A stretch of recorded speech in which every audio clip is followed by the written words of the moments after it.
I don't want no oil, a spoil in my shoreline. I like fish much better than crud. I like birds and things, a-creeping and crawling. Won't trade no more oil for blood. The sun done give us all we need to make this country run. But that black demon oil's got us fussing and fighting, and I do believe it's time we was done. I don't want them nukes run by them kooks who think radioactivity is fun. No more three-headed frogs or kids with leukemia. Nuclear power ain't fit for a dog. The sun done give us all we need to make this country run. But that nuclear power's got us fussing and fighting, and I do believe it's time we was done. No nukes! Good morning, Toledo, and good afternoon, Columbus. Good evening, Bowling Green, and hello to everyone on the internet, wherever and whenever you are. My name is Joe DeMare, and I am here without my wonderful co-host, Rebecca Wood, because she is still recovering from having fallen on the ice and broken her leg last week. Hopefully she will be calling in a little later. But right now it's just you and me, folks, and we have an amazing show lined up for you today. This is For a Green Future, and For a Green Future is a show where we talk about ecology and the environment. And we talk about them in the ways that they affect you, your wealth, your health, your happiness, the wealth and health and happiness of your friends and your family and your co-workers and the birds and the bees and the trees and the little worms in the ground and pretty much everybody and everything, because, like it or not, all of us are wrapped up together on this wonderful planet called Earth. And Earth today, and here in Northwest Ohio, is showing us kind of her cold side, her bitter side. I drove in from Bowling Green to Toledo today, and I have to say, don't do it. If you can at all avoid driving today is the day to avoid driving. I grew up in Western New York, just downwind of Lake Erie with all the lake effect snowstorms. So this is the stuff I learned how to drive growing up. So I know how to drive in it, and but it's really bad, even, from my, perspective. And when you know how to drive in this kind of stuff, that doesn't mean that you drive fast, that you can drive faster than someone who isn't used to it. In fact, it means the opposite, because, when you grow up with this kind of thing, you see so many people spin out, you see so many cars on the side of the road, you have so many close calls yourself, that you just know, okay, you've got to go slower. It took me about twice as long as usual to get in today, but I still saw, you see them every year, the guys at the big pickup trucks who think, I've got a big pickup truck, so I can go really fast. And the thing about growing up in Western New York is you get used to seeing those guys about 5 miles further down the road in the ditch, so if you have to drive, be really careful. You're gonna follow. There's some rules you have to follow, like give yourself lots of stopping time when you come up to an intersection. And remember that other people coming in from the other direction might not actually be able to stop at that intersection because it's so slushy and slippery today. Drive in the tracks of the car ahead of you. I had a guy in a van following me in today, and I had to admire him because he was glued to those tracks, because the car ahead of you acts like a snowplow and clears the slush away so that you can have a little more traction.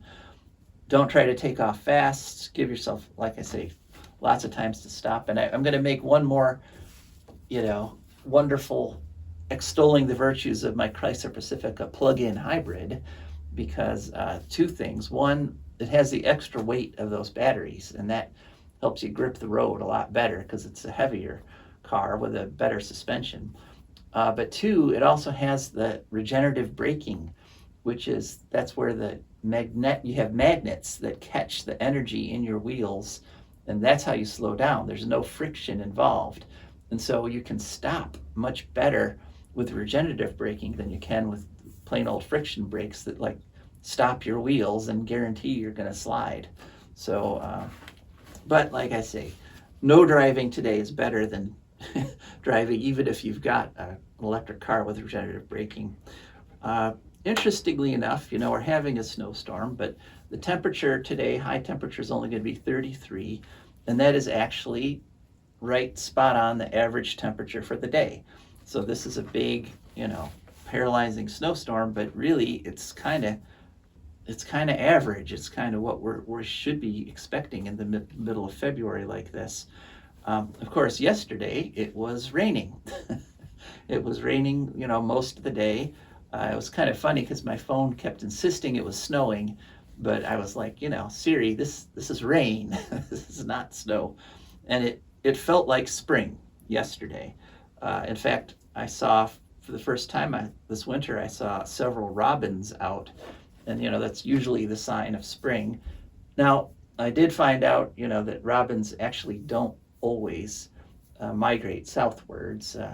It's a whole range. Some of them always migrate, some of them never migrate. The males apparently migrate less often than the females. So it's kind of a mix. You can see robins in the middle of the winter, but definitely a bunch of them do head south, and then they come back up in the spring.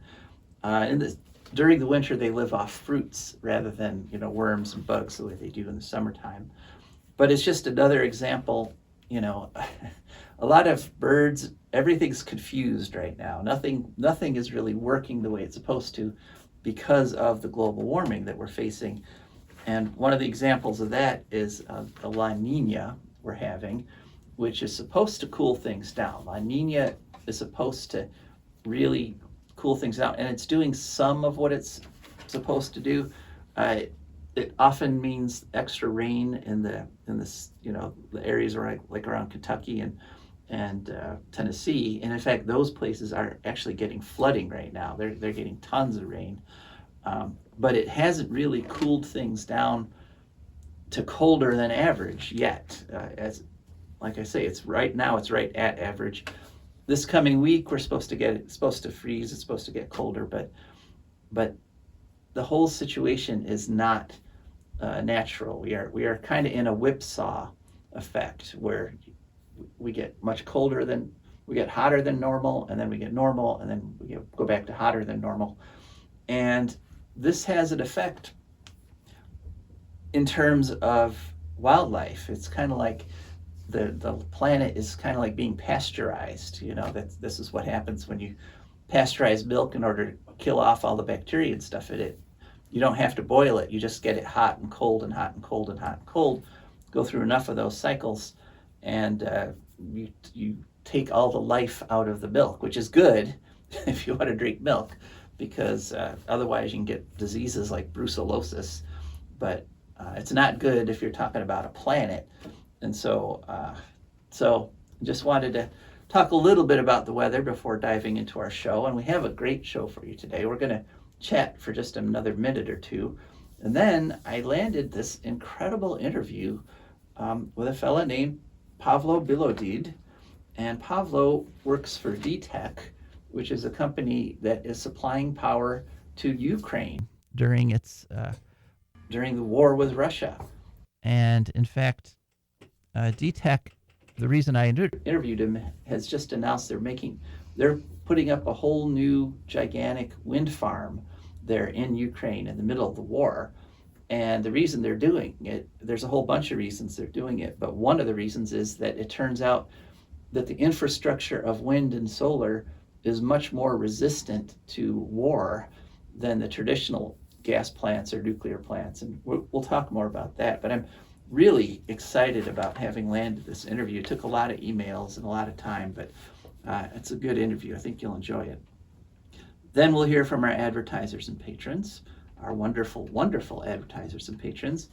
And hopefully Rebecca is going to call in at some point. She's got an interview that she did talking about Black History Month.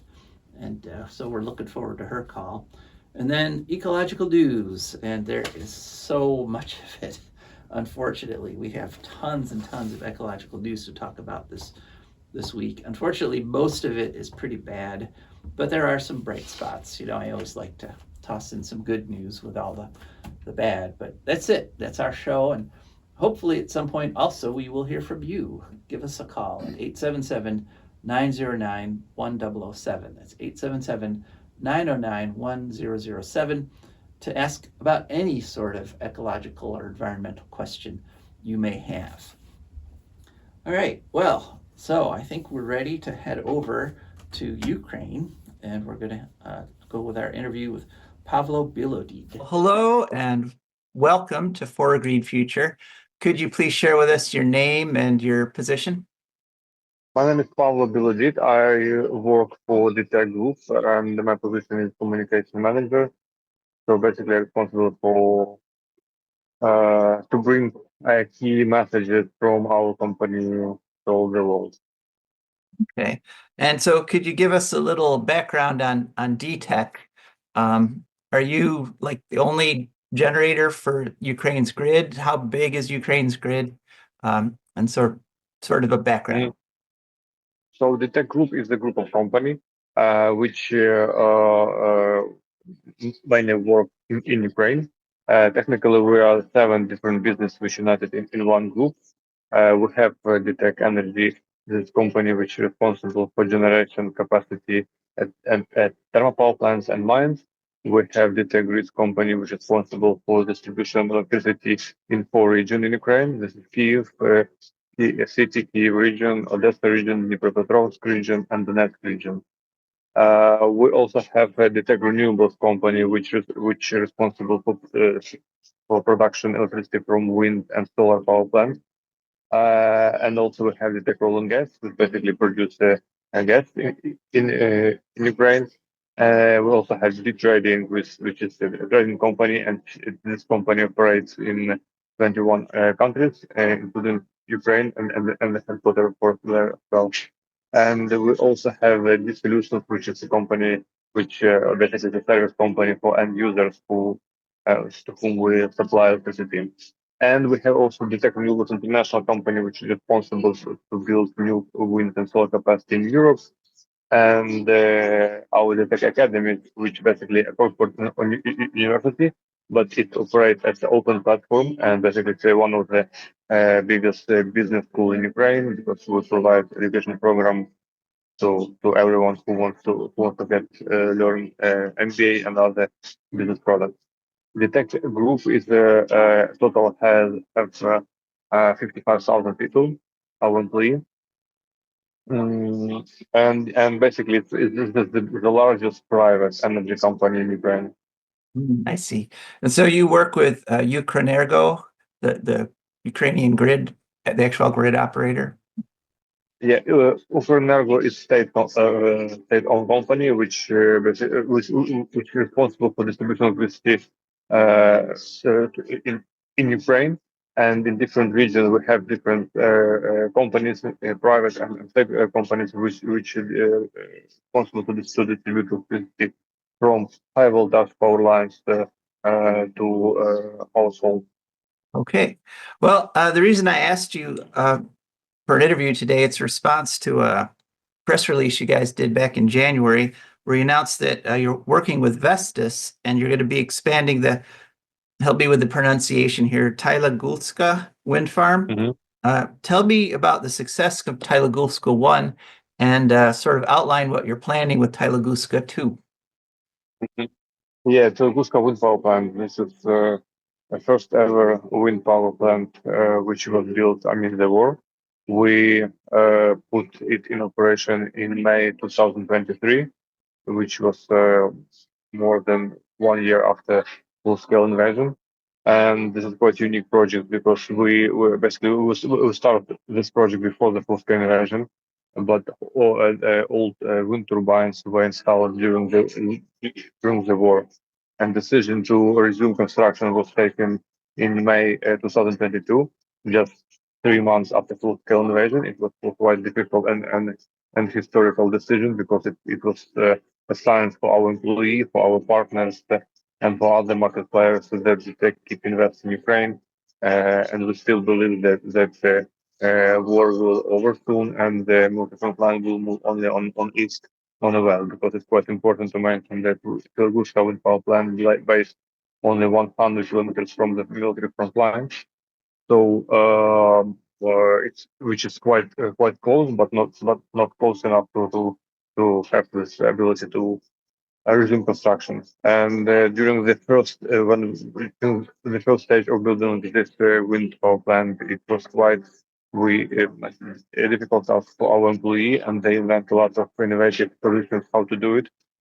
Because from one hand we couldn't attract foreign subcontractors, so all works was done by our employees. So they learn a lot, and so we just and we get a lot of experience, which helps now to build more and be ready to build more wind and solar power plants in Ukraine in such unpredictable condition as the war. And in January 2025, less than 1 month ago, we announced that we are ready to resume construction and finish this wind power plant to use the second stage, because the original capacity of this wind power plant is 500 megawatts. The first stage, which was opened in May 2023, is 140 megawatts. So our aim was to bring more renewables and finish this wind power plant. But the task was to attract investment to buy more turbines, which was done, and basically thanks to Danish investment agency and Vestas company, we did it, and now we are ready to supply more wind turbines from Vestas to and resume construction. Okay. So, yeah, I must say it's impressive that Ukraine's undertaking such a future-focused project during the war. The Ukrainian grid faces attacks like every day. Could you talk a little bit about the challenges you face keeping the grid stable and how Ukraine has adapted to those challenges? Well, you're completely right. Like everyday power lines, energy facilities under attacks. But we need to consider that Ukraine is quite a big country. So it doesn't mean that every corner of Ukraine is under attack. They're attacked by particular some energy facilities or power lines not far away from military front line. So our task as an energy company and our employee, they feel that the mission is that they have to restore everything what is possible to restore. So when we're talking about power lines not far away from military front lines, which completely under attack because of shelling, they have to restore it because a lot of people in the village and towns live there, and they need the supply. So our task is just to restore like in as soon as possible to do it.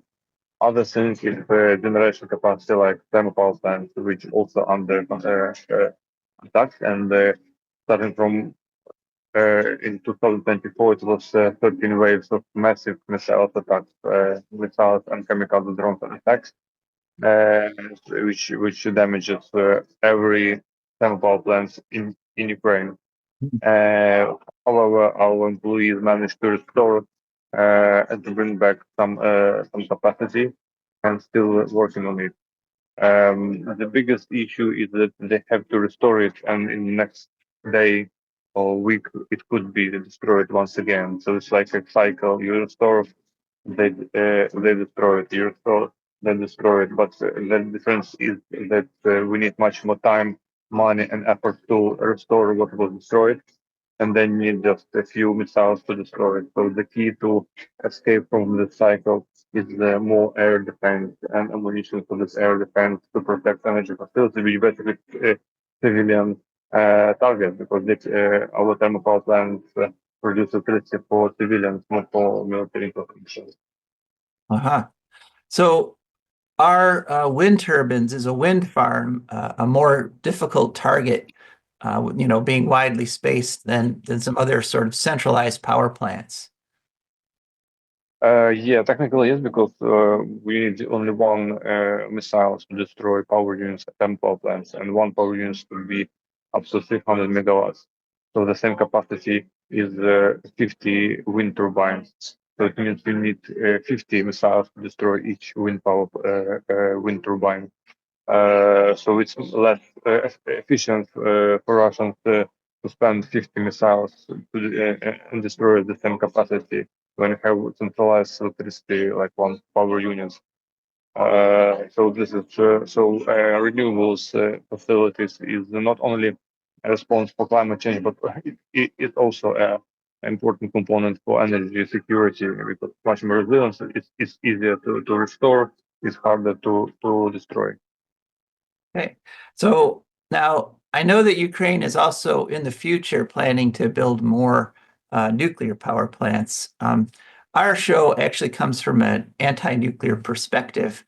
Um, isn't it true that the state of war, that the Russian attacks have forced Ukraine to curtail some of its nuclear production, and at the same time has it sped up adoption of renewables? We are not having deal with the nuclear. So as I mentioned, the DTEK operate thermal power plants, wind and solar power plants. So and we do not have a plan because all nuclear power plants belong to state company. And I must say that the nuclear power plants was not a direct target for Russians as of now. So, but they always try to destroy substation not far away from nuclear power plants. So the purpose is to disconnect nuclear power plants from power grids. So in this case, we in Ukraine rely much on nuclear power plants because basically nuclear electricity for us now it's a major source of electricity, and this is important. And in the wartime, it's less discussion about which energy mix we should have: renewables, thermal power plants. It's more question about do we have any sources, do we have enough electricity in the energy mix.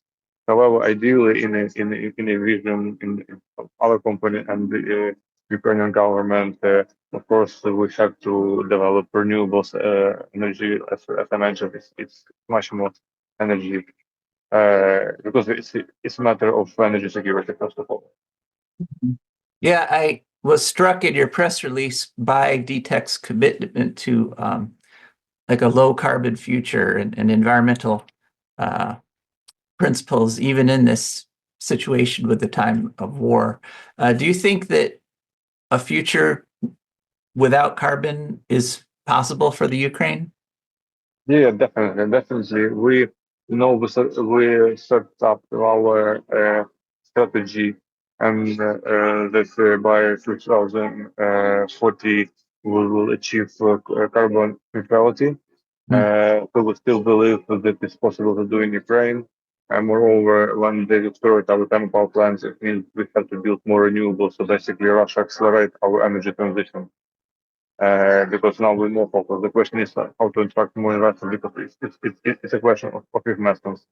Uh, so we already have several projects in our pipeline. We're ready to build more renewables, and we definitely believe that the renewables source of electricity is it's a response for energy security, not only for Ukraine but around the world. Hmm. Uh, Okay. All right. Well, I don't want to take up too much of your valuable time there. Is there anything you'd like to add?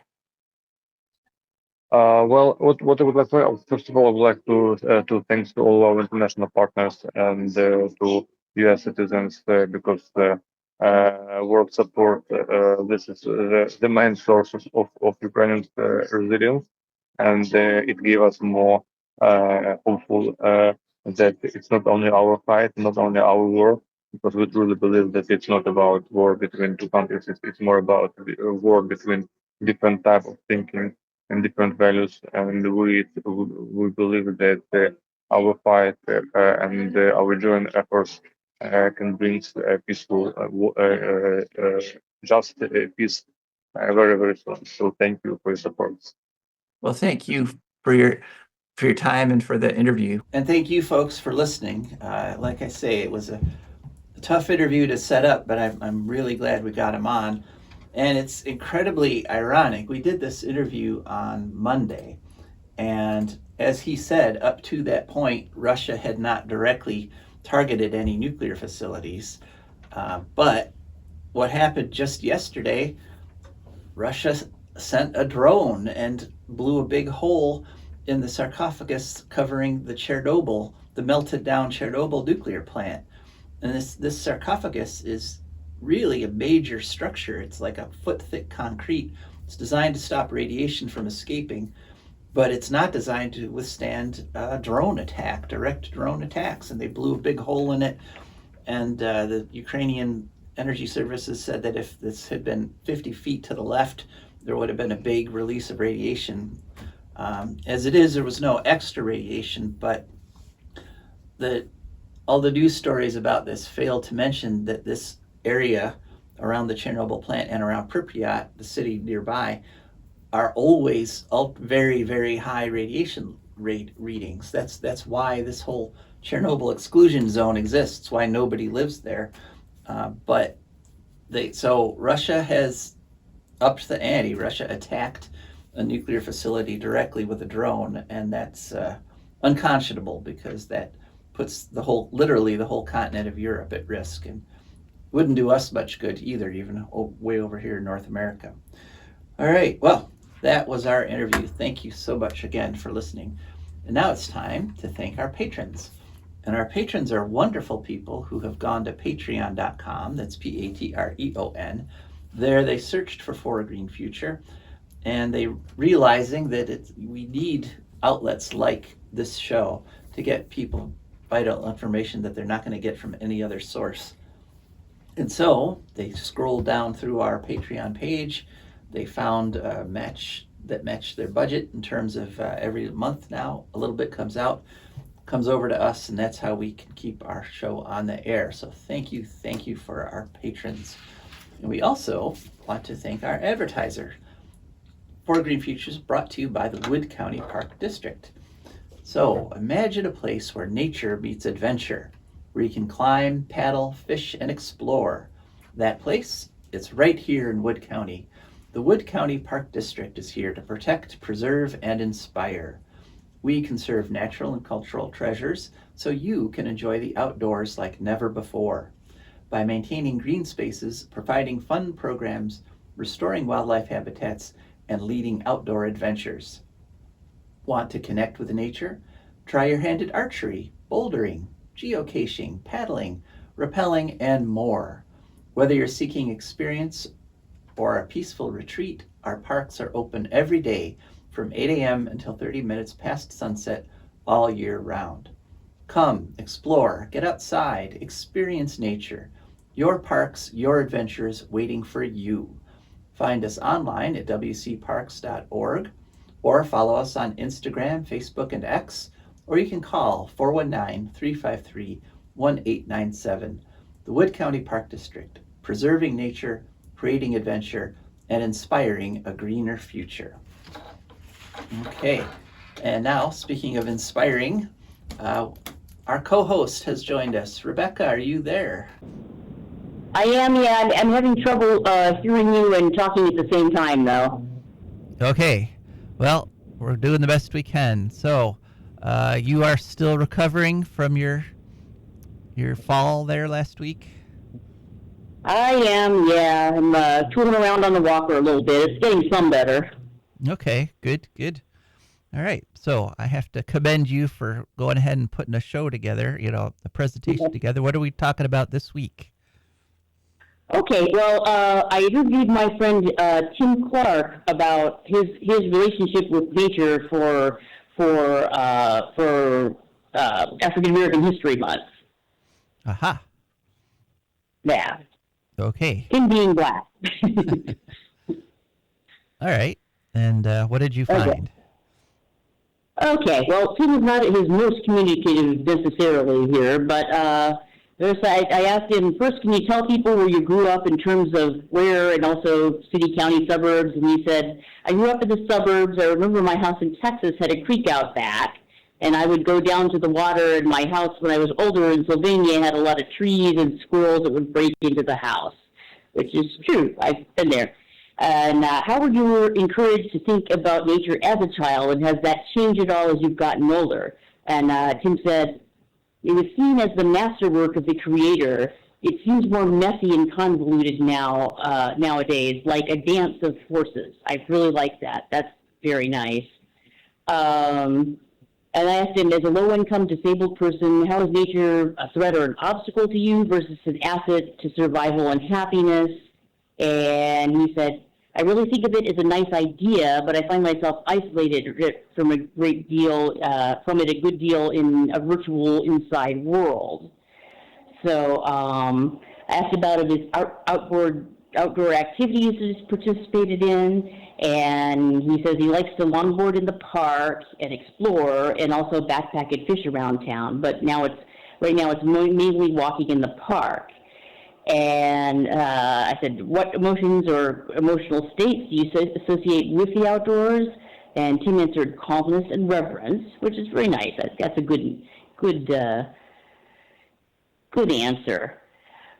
And Tim said he has not. I asked him about using nature as a practical coping mechanism, and he says he's not doing that very much nowadays, but it used to be very calming in the past for him to walk outside.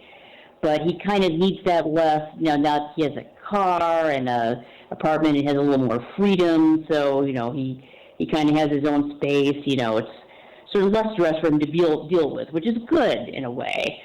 And so I asked him about nature and spirituality, and he said, sure, nature is important in my spiritual ideals, like you can find the divine in nature, but with a car, you kind of get out of touch with it, which is true. I've had that problem too. You just get very caught up, and once you have the car, you got to go places. It's and then you have to kind of make a conscious space for it.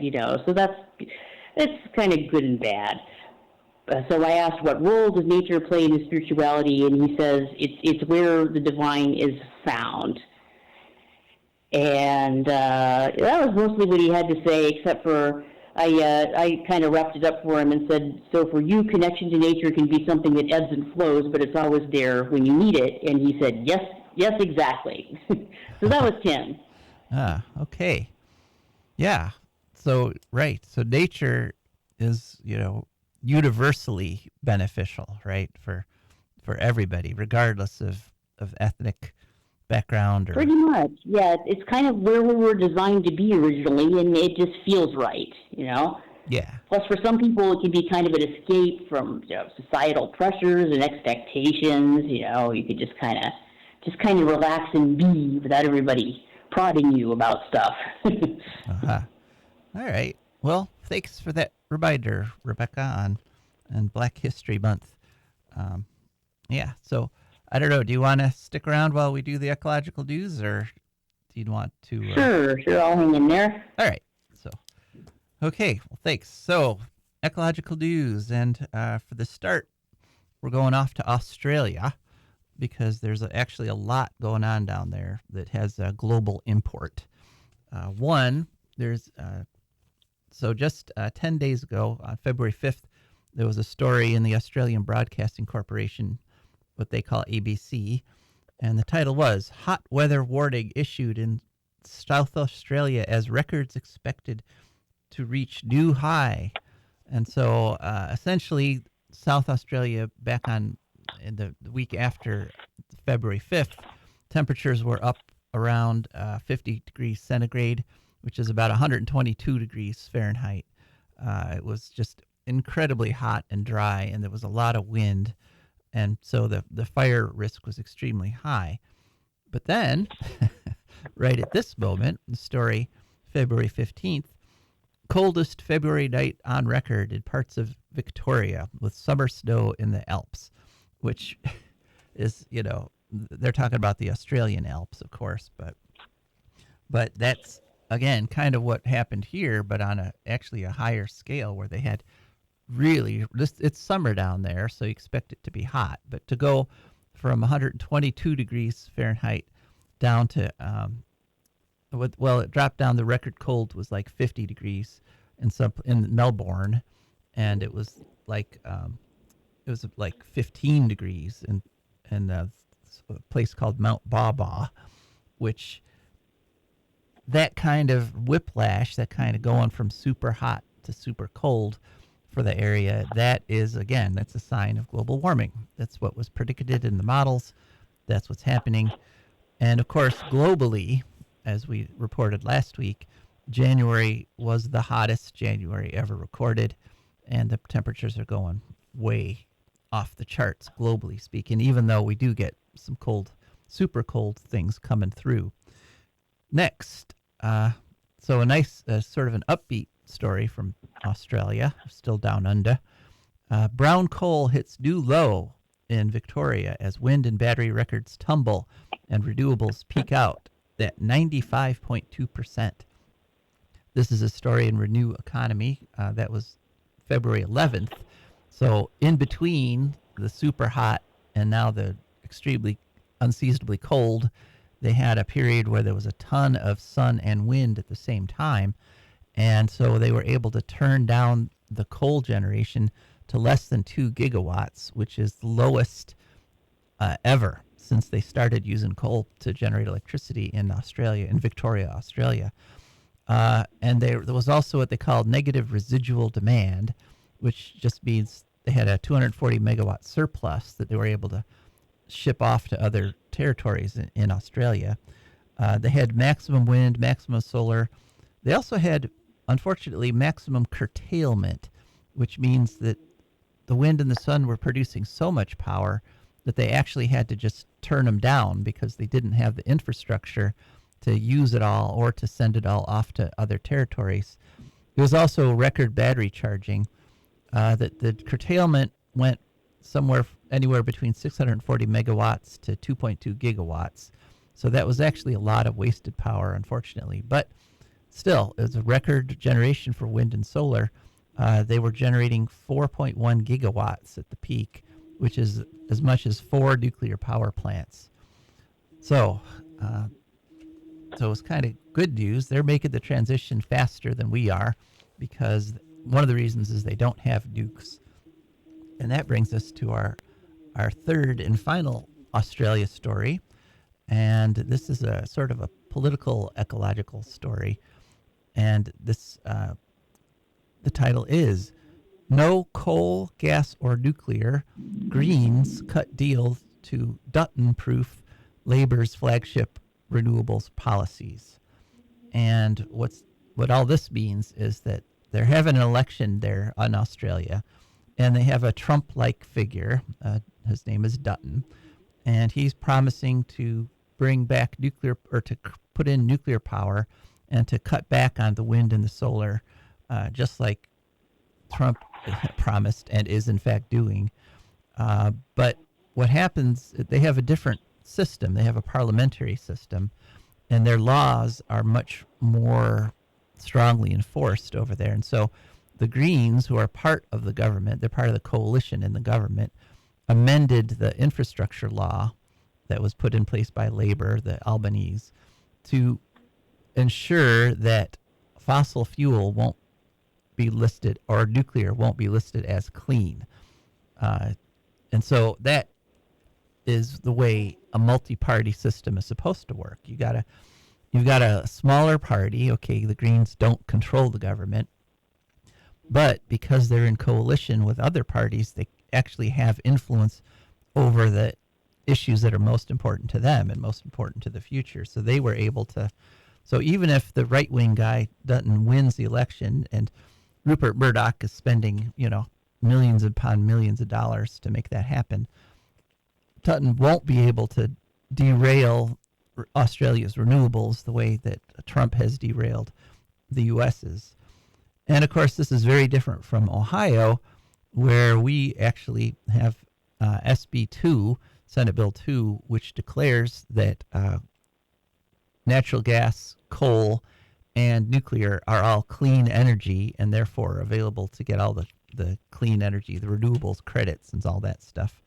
So, So what exactly would be dirty energy under this? well, in order for the coal to be considered clean, it has to be mixed with something else that would reduce its emissions.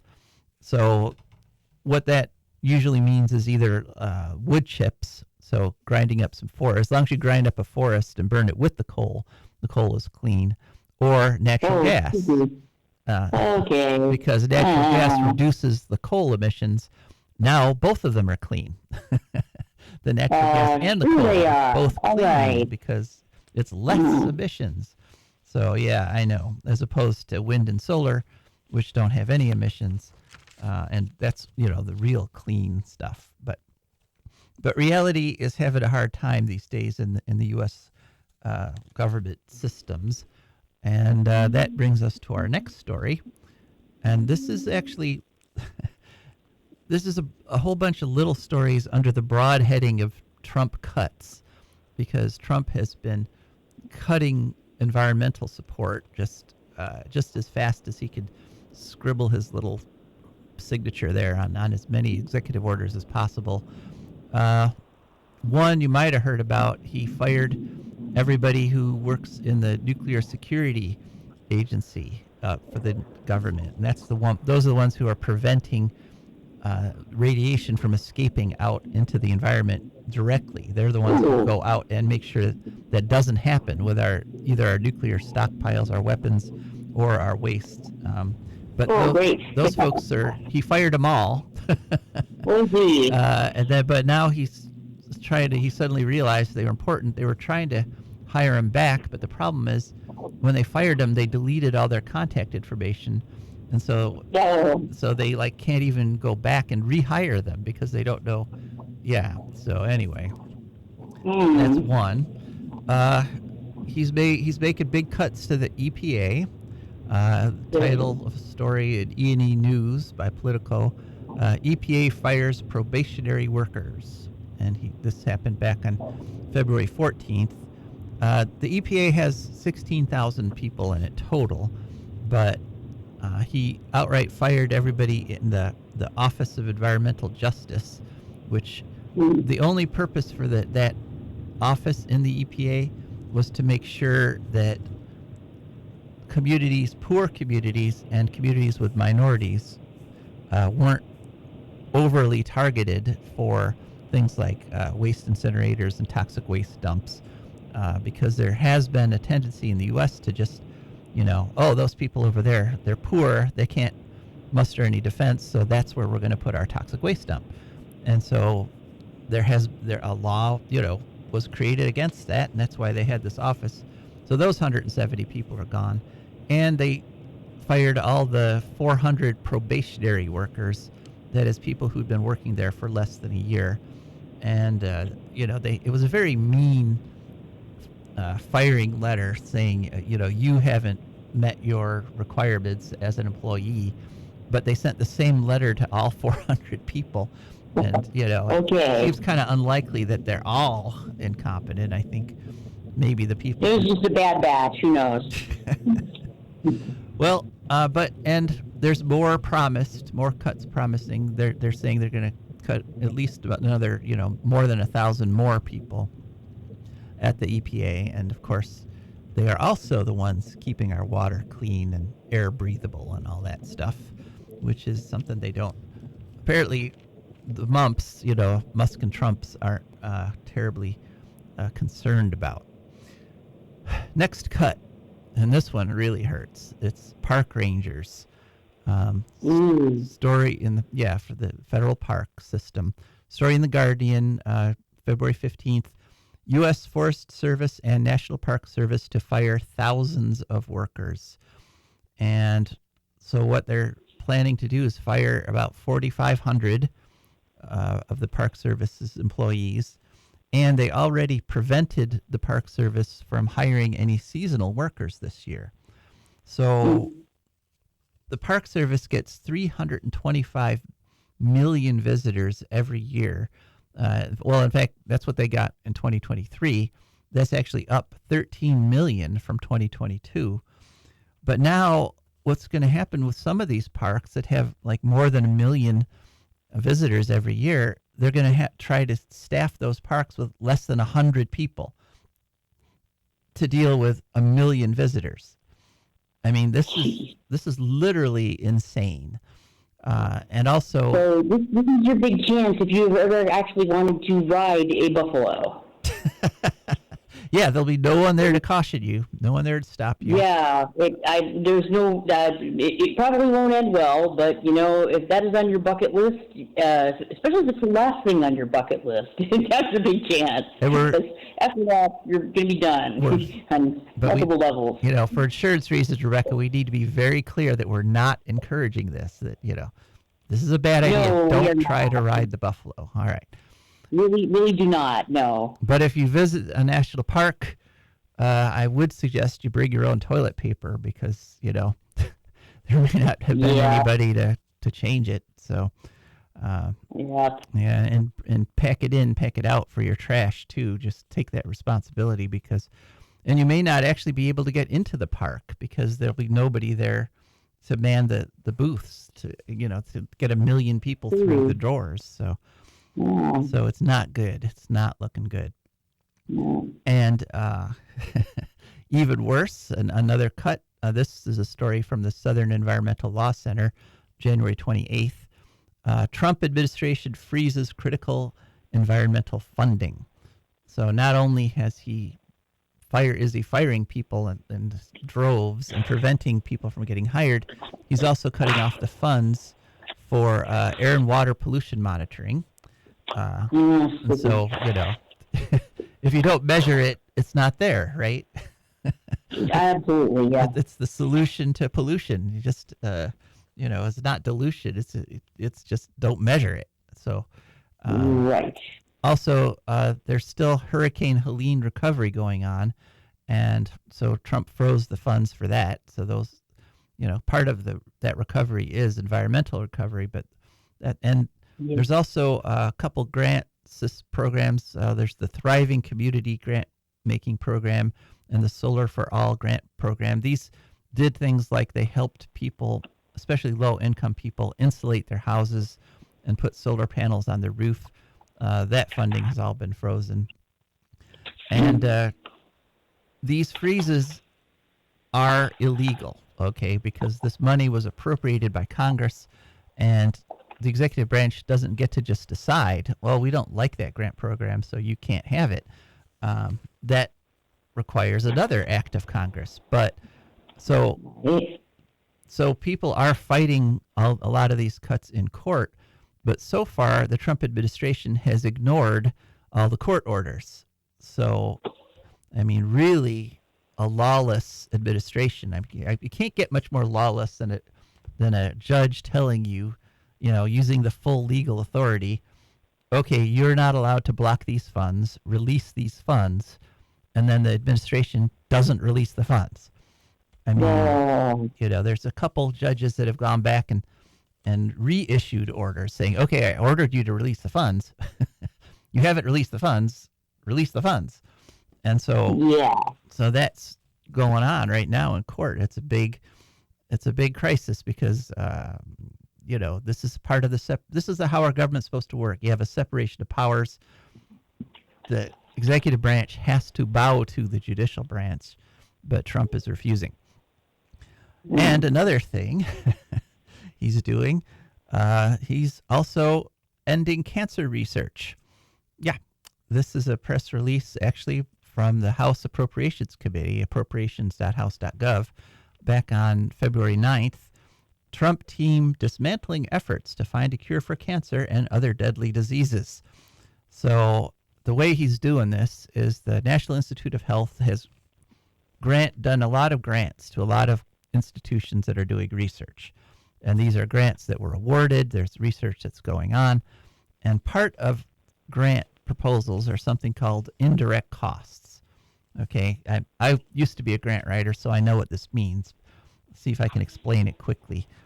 If you are doing a research proposal and you've written a grant, okay, you can have direct costs, like you can say, I need to hire an assistant, I need to buy an electron microscope, here's how much these things are going to cost. But there's also indirect costs, which is the cost that your institution has to pay in order to keep your program going. So that would include things like keeping the roof from leaking, or making sure the furnace works. Right. Because if you don't have a working furnace, that could affect your research.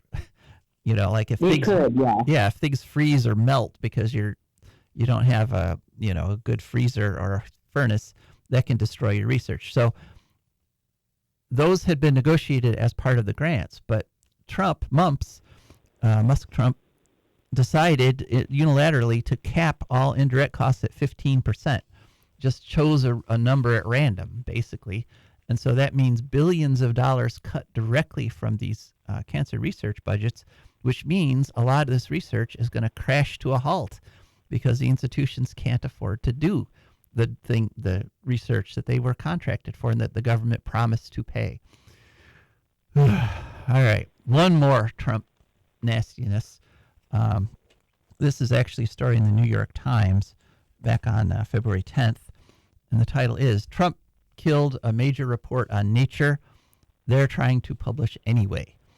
And what it is the Congress said we need a comprehensive assessment of the state of nature in the government. And so they did this big project. 150 scientists contributed. They had 12 chapters, each covering a vital area of the natural world, the state of it. The first draft was supposed to come out on February 11th, and Trump just canceled it. And the lead author on the study, has pointed out that nature supports our economy, and that is absolutely true. I mean, without water or fertile soil or clean air, you can't have a functioning economy. But that didn't matter to Trump. And so now the scientists who worked on it are trying to publish it anyway, even though Trump said the government can't publish it. And so it's a big battle, a big debate. And hopefully they'll get that out and we'll be able to report on it to you. Okay, bringing it home. Story in Toledo Blade on February 13th. 3-judge panels hears case against Palisades restart. So Palisades is the nuclear plant up there in Michigan that Holtec, the criminal corporation Holtec, wants to reactivate. It had been decommissioned. There was a big hearing, and a lot of anti-nuclear activists and local residents testified against it. This is our good friend Kevin Camps was from Beyond Nuclear was involved in this, and a whole bunch of organizations like Beyond Nuclear, Don't Waste Michigan, gave a pitch to the Atomic Safety Licensing Board, and basically they were saying, look, this is a nuke that was designed in 1969, and we learned a whole bunch more since then, and we know that this design is unsafe, so don't relicense it. But we're going to have to wait and see for a decision. All right, so now a couple lighter stories to lighten the mood here. Belgium's Doel 1 nuclear reactor shut down. Yay! So yeah, Belgium. This is a story. They did it on Valentine's Day. Friday, 11:30 in the morning. They had a law saying that nuke plants could only run for 40 years in Belgium because, frankly, they're not safe after that. The metal gets bombarded with neutrons and gets all brittle. In 2015, they agreed to extend that to 50 years, but they finally reached the 50 years and they shut it down. Thank goodness. And that's going to have to sit there for 5 years while the spent fuel cools. But there's one down. Another one bites the dust. Okay, let's see how many minutes we got. 3 minutes and 2 stories. Here we go. First one, climate change target of 2 degrees centigrade is dead, says renowned climate scientist. This was a story on February 14th. Talks about Professor James Henson, and he says that we're past 2 degrees centigrade already, and if we don't stop putting stuff in the air, we're going to cook ourselves much quicker than expected, because we have what's going on, Rebecca? Ooh, is it a positive feedback loop? It is. Yay! Professor Henson didn't say that, but he blames it on the fact that they stopped putting sulfur particles in the air because they changed the fuel for ocean-going vessels. But I think it's a positive feedback loop. Last story, real quick. Cute story, New York Times, February 12th. Czech dam project was stalled by bureaucracy. Beavers built their own. And so a whole bunch of beavers went and made a wetland. They built a bunch of dams where the government has, since 2018, was planning to do it, but somehow was never able to get around to it. So the beavers just took matters into their own hands and made a big, beautiful, thriving wetland. So that can happen anywhere, folks. Let's have it happen more around here. That's it for this show. Thank you so much for listening. This is Joe DeMare and Rebecca Wood, and we are signing off.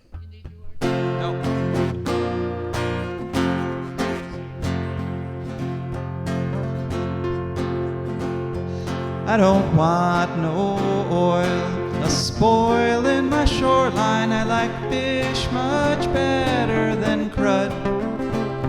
I like birds and things a-creeping and crawling. Won't trade no more oil for blood. The sun done give us all we need to make this country run. But that black demon oil's got us fussing and fighting, and I do believe it's time we was done. I don't want them nukes run by them kooks who think radioactivity is fun. No more three-headed frogs or kids with leukemia. Nuclear power ain't fit for a dog. The sun done give us all we need to make this country run. But that nuclear power's got us fussing and fighting, and I do believe it's time we was done. No